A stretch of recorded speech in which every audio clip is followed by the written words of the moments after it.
video is going to be about progression. And as you're progressing through the game, you're pondering which monsters to build. I've told you the best 3 stars and 4 stars, but now you've opened up Spires of Ascension and are thinking, what mono element teams can I build? But also with monsters that I can use in other places. Well, this video is going to tell you that. If you like my content, make sure to hit that sub button, hit the like button, hit that bell dingy thing so you know when I post a video. Let's go, baby.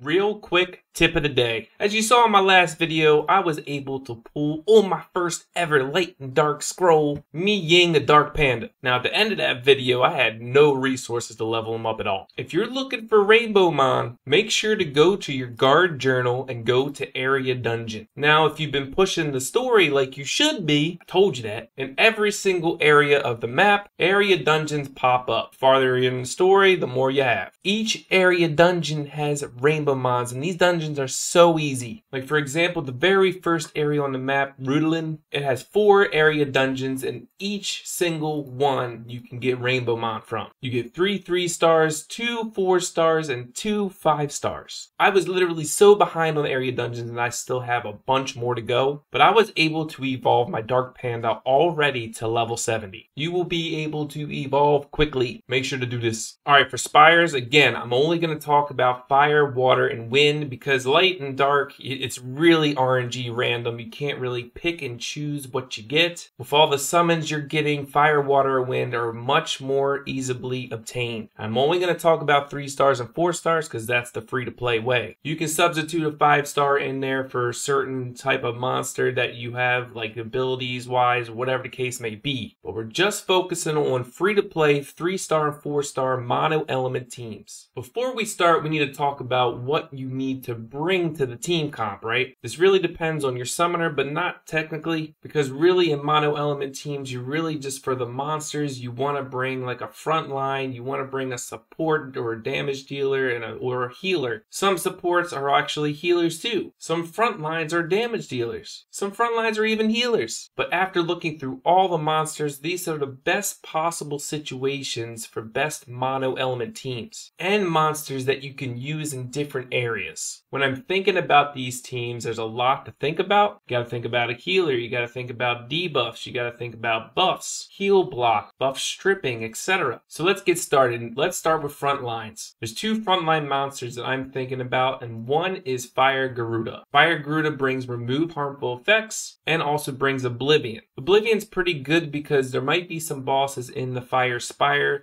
that you might have to need Oblivion for to help out. The second front line would be Spectra, which is a 4 star. Now the 4 stars really shine when you skill them up, so it may take some time, but Spectra is an HP based damage dealer, which is good for a front line, and also has a beneficial effect strip, and on the second skill deals damage based on the target's max HP. Let's go for the back line. Maybe you choose Spectra over Garuda, so you need some kind of harmful effect remover. One will be Raccoon, which does that on only one ally and only removes 1 damage over time. But he also helps your summoner in decreasing skill cooldowns and is a secondary healer. If you want a better healer with some more support, that would be Chloe, gives invincibility and removes harmful effects on those allies and has a big heal. But say you choose Garuda or Raccoon for harmful effect removal, so you need a good healer, as Raccoon would only be like a secondary healer. Colleen is your queen. Not only does she have an AoE heal, she also has an attack buff and she has unrecoverable, which is huge. If the enemy has unrecoverable, she also adds an attack down. Out of those heroes, you've chosen 2. I personally like Spectra and Colleen. Maybe you don't have those, maybe you gotta use somebody else. A damage dealer with an attack buff would be Kali. Gives attack buff to all allies and invincibility to herself, and her second ability hits. Penetrates the enemy's defense, and if she has an attack buff, her crit raise increase, so a lot easier to build. But maybe you just need a straight damage dealer. Fire Fire Fairy, 100%, very easy to build, has burns, has an attack down or removes attack up if that's what the enemy has. Or you go with Cairos, the Fire Amazon. Anytime she crits on her third skill and her second skill, it applies an attribute advantage, which is huge because if you're only using fire elements, you're going to be facing other things. She can also blind the enemy as well. On to water. You know my thought process already, so let's just get to the monsters. 4 frontline heroes, which also bring a lot more to the table though. You can pick and choose what you need. Everybody knows the god bird, Konamiya, has the heal, has the skill cooldowns. If you want to go with somebody else, it's Vigor as a 4-star, has defense break, has an AoE heal, attack speed up, also can apply attack up and crit up if our allies are low. Water Vagabond with the provoke and has a chance to strip beneficial effects, which is huge in the water department because there's not many that do it. If you want that defense buff though and a provoke, that would be Tau. AoE heal, can provide a shield, defense buff to all allies. For the water department, there's a lot of frontline tanks that heal. But say you need a different healer. If you want straight heals, Lulu is definitely your choice. Has harmful effect removal, AoE heal, and also a single target heal that applies a defense buff. This could be really good for your frontline like a Vagabond. Vagabond takes decreased damage as well when you awaken. Another good choice is Rena. She has AoE shield, also has the chance to give an AoE defense buff, and can remove one harmful effect from all allies. If you're looking for more of a support, Megan, attack speed buff, attack up buff, also applies attack down. If you're looking for straight damage, Water Amazon Ellen does damage based off the target's max HP, also has AoE with a freeze. If you're not using Water Vagabond for a beneficial effect strip, the Mina would be your choice for straight damage dealer in my opinion. She does more damage based off the beneficial effects of the enemy. She has extra attacks if the enemy has beneficial effects as well when she uses her third skill. Increases skill cooldown on the second and ignores beneficial effects. So if they have invincibility, whatever the case may be, ignores it. Last but not least is Wind. Stick with me now. Wind has a lot of options to choose, especially a lot of 3-stars. A lot of good frontline choices as well. One would be Lucan the Salamander. He has a heal over time and a silence. Another good frontline would be Rakaja because the AoE heal plus has a heal block. Our god, Ramagos the Warbearer. Mainly self-sufficient. Does more damage based off how much HP he's lost. Also has a self-defense buff and a self-heal. I would use Ramagod only if you have the rest backline damage dealers or supports. Another front line is Mav, who also removes 1 damage over time from the ally and applies skill acceleration to nearby allies, which can be huge. Has a self-heal over time and a provoke. So if you're using somebody like Lucan or Mav who has heal over time or a self-sufficient healer like Ramagod, you're going to need another healer, and a good one is really the only really good option here would be Michelle, the Wind Epipriest. She has a revive, which is really good, and she has an AoE heal, which also lowers any debuffs you have on your allies. Also increases beneficial effect levels on your allies. I would use her only if you're not using Rakaja. Best free-to-play support for this Wind team would be Shannon. There's no one else like her. Attack buff, defense buff, attack down, defense break. Pretty much a staple for the Wind mono element team. For damage dealers, there's 2. If you choose Ramagos out of any other the front lines, you don't really want anyone else in the front line. You don't want that AoE cleave damage. So in my opinion, Moria is your girl. She can apply a heal block, and she does bonus damage on her third skill if there is a heal block. Also, this skill crits no matter what, so very easy to rune. If you're using any other of the frontline tanks, I think the safest bet for a damage dealer, which can really help out in other areas, is Ramahan. The thing about Ramahan is not only the defense break, can also apply attack up if it strips an enemy buff, and he is an enemy buff stripper. His third skill lowers the level of the beneficial effect. His second skill can remove beneficial effects, and the first skill, if the enemy has beneficial effects, it decreases its skill's cooldowns. If you ask me, hey, seriously, these are a lot of options, what is the best team for each element? In my opinion alone, thinking free-to-play obtainable would be Spectra, our girl Colleen, and Acelia, Fire Fairy. For water, it'd be Vigor, Rena, and Ellen, or Elin, whatever, I don't know. For wind, it would be Rakaja. That third skill heal is unbelievable.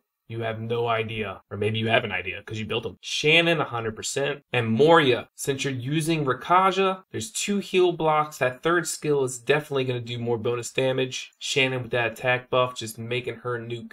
That's it for today's video. Like I said, if you have some Nat 5s built, you can use this theory crafting to kind of make a team for yourself. Like obviously, if you have like Fire Archangel, he removes a buff. He has a cleanse and immunity. You don't need Fire Garuda. You don't need Spectra. That covers your front line. You gotta make a team whole. You just don't throw your best 3 fire units into a team and have it a team. You need to bring as many things as possible to the table. If you like this video, make sure to hit that sub button, hit the like button, hit that bell dingy dingy thing. And I'll see you in the next one. Peace!